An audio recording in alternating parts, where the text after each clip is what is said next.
Hey Skip, Westbrick is playing like hot garbage right now, man. Let me read off his numbers right now. So before, when he's averaging that triple-double, 20, 10, and 10, right now he's averaging a measly 15, 3, and 3. Skip. LeBron needs some help, man. Skip. LeBron needs some help, man. You see Michael Jeffrey Jordan? He always had some help, Skip. He always had some help, Skip. LeBron needs some help, Skip. I don't know what they're gonna do with Westbrook, man, but hey, the GM, he's gonna make his decision, okay? Russell Westbrick. Yes, he is playing like hot garbage right now, man. I might actually somewhat feel bad for the aging LeBron James. He's aging, mind you. I just want to let you know he's aging. He's aging, ladies and gentlemen out there. He's aging. The aging LeBron James may actually need some help, and Westbrick is not making the cut. He's not making the cut. Hold on, let me check. I think someone just tweeted at me. Oh, his wife. His wife is tweeting at me. Maybe I should chill now. What do you think, Shannon? Maybe I should chill? Nah, I can't. Westbrick, you gotta do better, man. The GM will trade you by the end of the season, or next season, whatever the case is.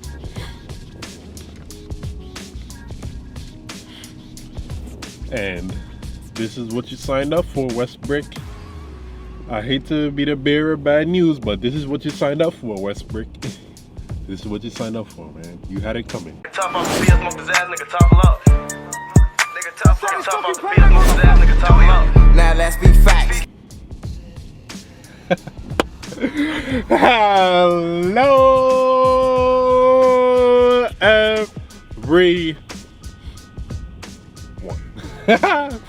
How y'all doing out there, man? I hope you're doing good. Just staying safe. Just staying alive, man. I'm not even gonna lie, my sinuses is acting up right now. the change of weather, this shit starts to happen. But how y'all doing, man? I'm not even gonna lie, I feel a lot better today than I did yesterday around the same time. My car is good, shit is on. I'm recording this video before I head to the gym. That's not usually my plan, but just wanted to switch it up, man. As soon as I'm done with this, right to the gym, right across the street. Okay, so first of all, I wanted to say, related to that intro, Westbrook's wife, Nina Westbrook, said that her family's been receiving death threats and all that shit. I'll just outright say it is never that serious. It should never get to that extent. It's basketball at the end of the day. It is never that fucking serious. I'm not even gonna lie though, what I realized, and I know it's not a recent thing, but I know it's not a recent thing because it's always been happening, but I know that now that the sports betting is legal and shit now, people's gonna take it more serious. These basketball games or NFL games or whatever is gonna have more weight because the money's involved. So these death threats, I'm sure it's not anything new for them, but just overall for the athletes out there, maybe sports betting, making it legal, wasn't necessarily the best thing. Okay? But besides that though, she said that her family is receiving death threats. Never that serious to me. I never would take it that serious. I don't understand why people do that anyway to begin with. It's stupid. What do you get from that? What benefit do you get from sending death threats to someone you've never met, you probably never will meet, shit like that? You know what I'm saying?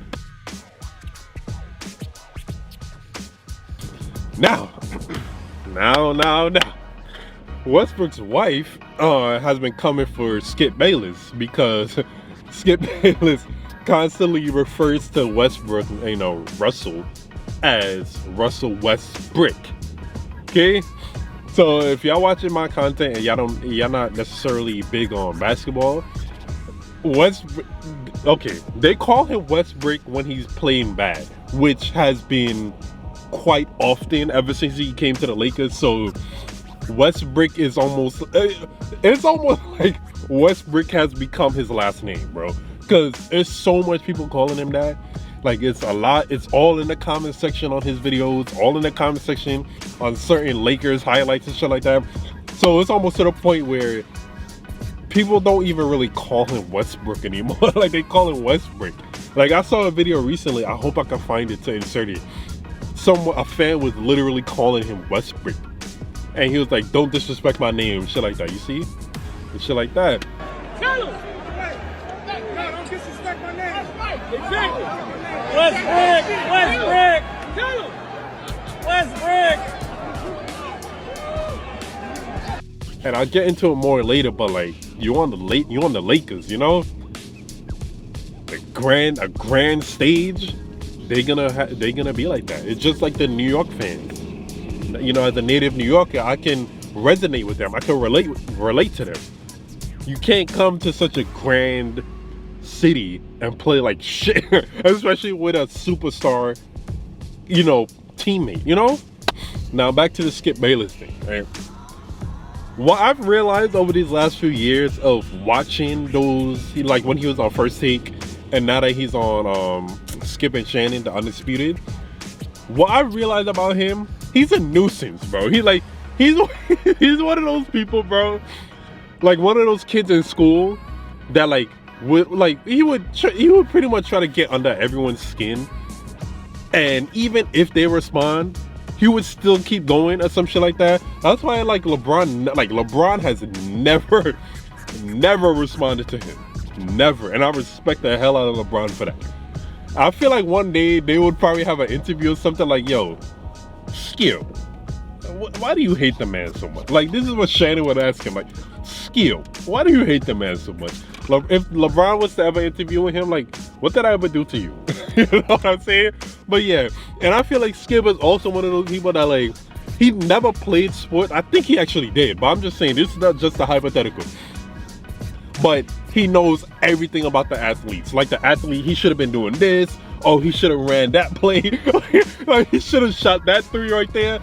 I really feel like he's one of those analysts that think they could have did better than the players. You know what I'm saying? He's one of those people.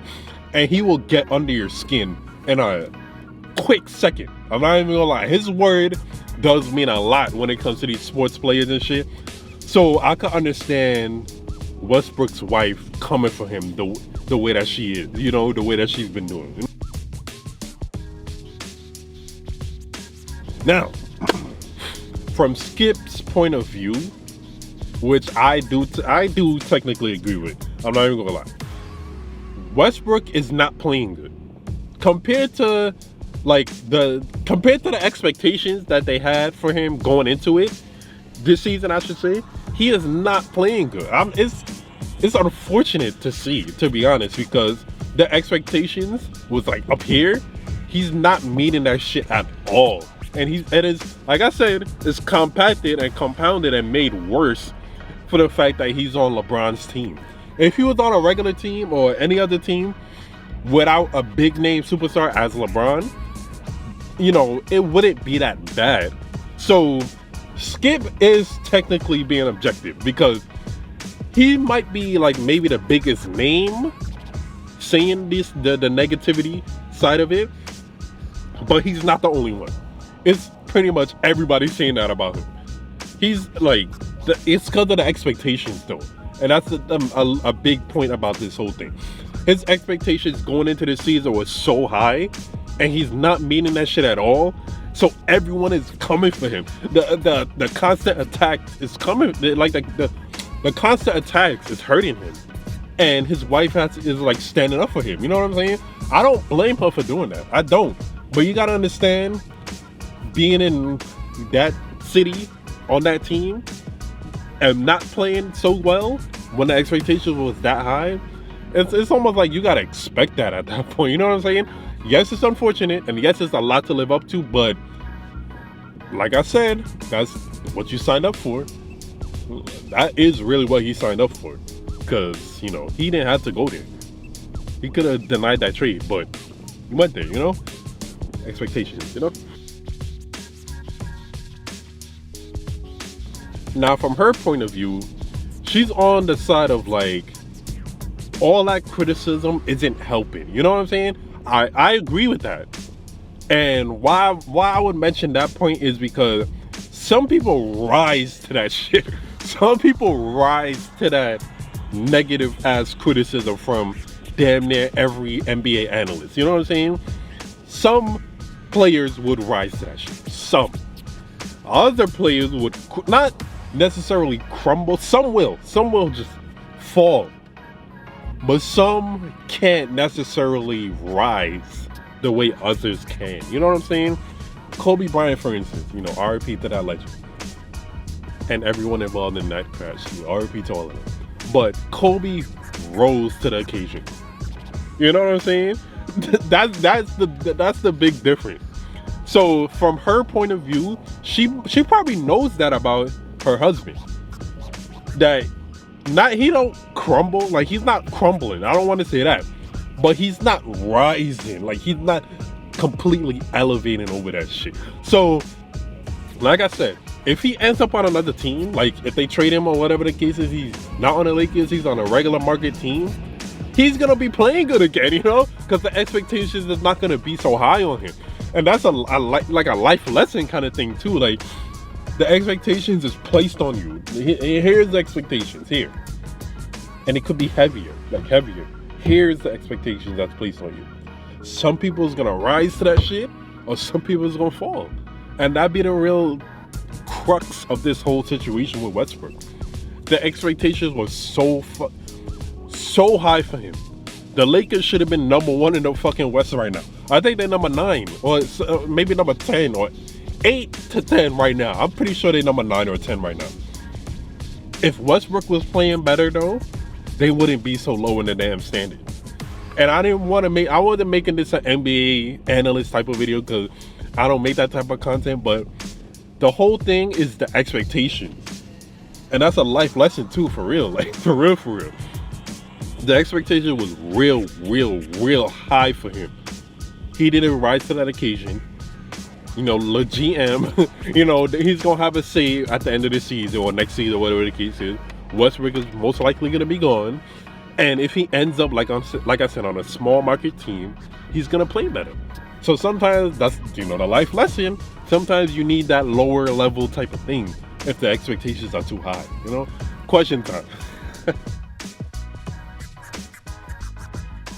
Do you okay, if you followed like what's going on with Westbrook and them, like do you think people are being too harsh on him? Like for real, like on some, be objective about it, because I know there's a lot of Lakers fans, but like be real about it. Like do you think they're being too harsh on him? Because I know the expectations and he's not meaning that. So do you think they're being too harsh? Like do y'all think the expectations was too high going into it?